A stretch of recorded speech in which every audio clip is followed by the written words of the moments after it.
बहुत समय पहले की बात है। एक दूर देश में एक राजा राज करता था, जिसे उसकी चतुराई और बुद्धिमानी के लिए जाना जाता था। वह अपनी प्रजा से बहुत प्रेम करता था और हमेशा उनके हित में फैसले लिया करता था। लेकिन उसकी एक समस्या थी। उसका सेनापति बहुत ही मूर्ख था। राजा का सेनापति शारीरिक रूप से तो बहुत बलशाली था, लेकिन उसकी बुद्धि बिल्कुल काम नहीं करती थी। वह अक्सर ऐसी गलतियां करता जिससे राजा को शर्मिंदा होना पड़ता।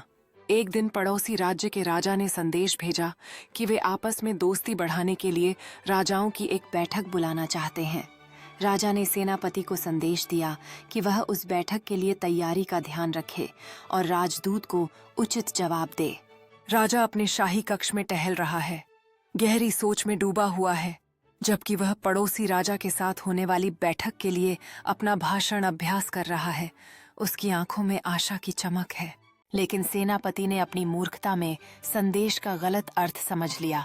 उसने सैनिकों को युद्ध के लिए तैयार रहने का आदेश दे दिया और पड़ोसी राज्य को चेतावनी भिजवा दी कि वे हमला करने वाले हैं।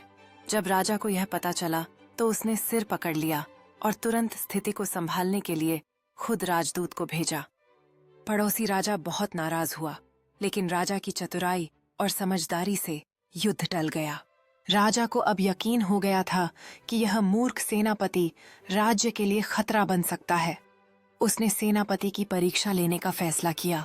राजा ने सेनापति को बुलाया और उसे एक चुनौती दी जो उसकी बुद्धि और निष्ठा की परीक्षा लेगी। सेनापति ने अपने कौशल को साबित करने के लिए अपनी पूरी कोशिश की, यह जानकर कि उसकी निष्ठा परखने का यह अंतिम अवसर हो सकता है।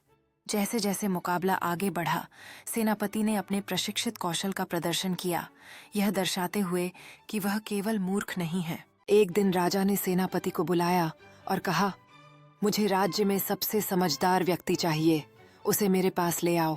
सेनापति चला गया और कुछ घंटों बाद एक भिखारी को पकड़कर ले आया। राजा ने हैरान होकर पूछा, तुमने इस भिखारी को क्यों लाया? सेनापति बोला, महाराज, यह आदमी बहुत समझदार है। इसे हर कोई खाना दे देता है, लेकिन यह फिर भी काम नहीं करता। यह सबसे चतुर है, क्योंकि बिना मेहनत के जीता है। राजा ने गहरी सांस ली और सोचा, अब समय आ गया है कि मैं इस मूर्ख सेनापति से पीछा छुड़ाऊं। राजा ने सेनापति की ओर देखते हुए कहा, तुम्हारी समझदारी की यह परिभाषा मुझे स्वीकार नहीं है। इस व्यक्ति को यहाँ से ले जाओ। सेनापति ने सिर झुकाया और कहा, जैसी आपकी इच्छा महाराज। राजा ने सोचा, यह भिखारी मेरी सोच से कहीं ज्यादा समझदार निकला। उसने भिखारी की चतुराई को देखकर समझा कि असली समझदारी मेहनत में नहीं, बल्कि परिस्थिति को समझने में होती है। राजा ने सेनापति को एक और काम सौंपा। उसने कहा, मुझे राज्य में सबसे बड़ा मूर्ख चाहिए, उसे मेरे पास ले आओ। सेनापति कुछ देर सोचता रहा और फिर खुद को राजा के सामने पेश कर दिया। उसने सिर झुकाकर कहा, महाराज, मैं ही सबसे बड़ा मूर्ख हूँ, क्योंकि मैं इतने सालों से बिना बुद्धि के इस राज्य का सेनापति बना रहा।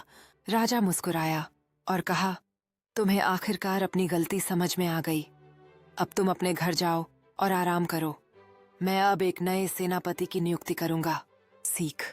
इस कहानी से हमें यह सीख मिलती है कि अगर किसी को उसकी गलतियों का एहसास करा दिया जाए तो वह खुद ही सही निर्णय लेने लगता है।